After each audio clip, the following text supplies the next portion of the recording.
आता पेट्रोलचा खर्च विसरा, घरी आणा इलेक्ट्रिक स्टायलिस्ट इलेक्ट्रिक गाडी।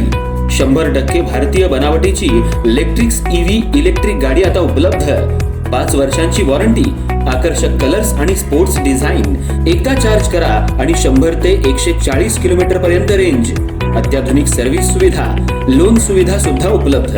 आजच भेट द्या साई मोटर्स, किसान चौक, इचलकरंजी। संपर्क 93 73 27 57 52 किंवा 0230 299 77 66। नो पेट्रोल नो टेन्शन, इलेक्ट्रिकचा स्मार्ट पर्याय।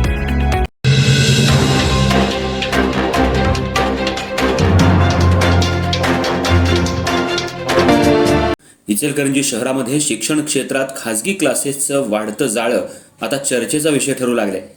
विद्यार्थ्यांना अधिक चांगलं शिक्षण आणि स्पर्धात्मक तयारी मिळावी या उद्देशानं पालक मोठ्या प्रमाणात मुलांना खासगी क्लासेसमध्ये प्रवेश देत आहेत। मात्र काही पालकांकडून फी आकारणी, विद्यार्थ्यांची सुरक्षितता, वर्गातली गर्दी आणि नियमांचं पालन याबाबत प्रश्न उपस्थित करण्यात येत आहेत। काही ठिकाणी आगाऊ फीची मागणी तर काही ठिकाणी विद्यार्थ्यांवर आर्थिक दबाव आणला जात असल्याच्या तक्रारीही समोर येत आहेत। दुसरीकडे शहरातील अनेक क्लासेस विद्यार्थ्यांना दर्जेदार शिक्षण देत असल्याचंही मत व्यक्त होत आहे। त्यामुळे संबंधित विभागानं वस्तुस्थिती तपासून आवश्यक ती कारवाई करावी अशी मागणी पुढे येते। इचलकरंजी शहरात गेल्या काही वर्षात खासगी शिकवणी वर्गांची संख्या मोठ्या प्रमाणात वाढताना दिसते। शाळेतील अभ्यासासोबत अतिरिक्त मार्गदर्शन मिळावं, स्पर्धा परीक्षांची तयारी व्हावी आणि विद्यार्थ्यांची शैक्षणिक प्रगती व्हावी या उद्देशानं पालक मोठ्या प्रमाणावर क्लासेसकडे वळतायत। मात्र काही पालकांच्या म्हणण्यानुसार काही क्लासेसमध्ये प्रवेश घेताना मोठ्या प्रमाणात आगाऊ फीची मागणी केली जाते। काही ठिकाणी फी भरायला विलंब झाल्यास विद्यार्थ्यांना वर्गात बसायला अडचणी येतात किंवा त्यांच्यावर अप्रत्यक्ष दबाव निर्माण होत असल्याचे आरोप केले जात आहेत।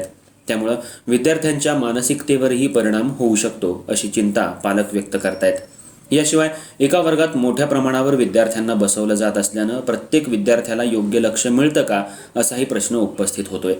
विद्यार्थ्यांसाठी आवश्यक सुरक्षितता, बसण्याची व्यवस्था, आपत्कालीन सुविधा आणि शैक्षणिक वातावरण उपलब्ध आहे का याबाबतही प्रशासनानं तपासणी करावी अशी मागणी होतीये।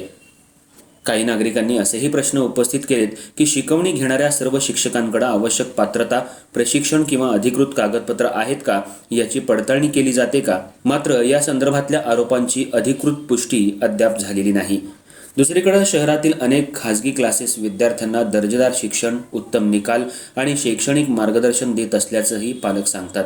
त्यामुळे सर्वच क्लासेस एकाच नजरेतून पाहण्याऐवजी नियमांचं पालन करणाऱ्या आणि अनियमितपणे चालणाऱ्या क्लासेसमध्ये फरक करून तपास करावा अशी भूमिका व्यक्त केली जाते। दरम्यान संबंधित शिक्षण विभागानं आवश्यक असल्यास तपासणी करून अनियमितता आढळल्यास कारवाई करावी आणि शिक्षणाच्या नावाखाली पालक आणि विद्यार्थ्यांची कोणतीही आर्थिक किंवा शैक्षणिक फसवणूक होणार नाही यासाठी स्पष्ट नियमांची अंमलबजावणी करावी अशी मागणी पालक आणि नागरिकांकडून होतीये। तसंच ती नाही दिली म्हणून विद्यार्थ्याला क्लासमधून परत पाठवलं जात आहे।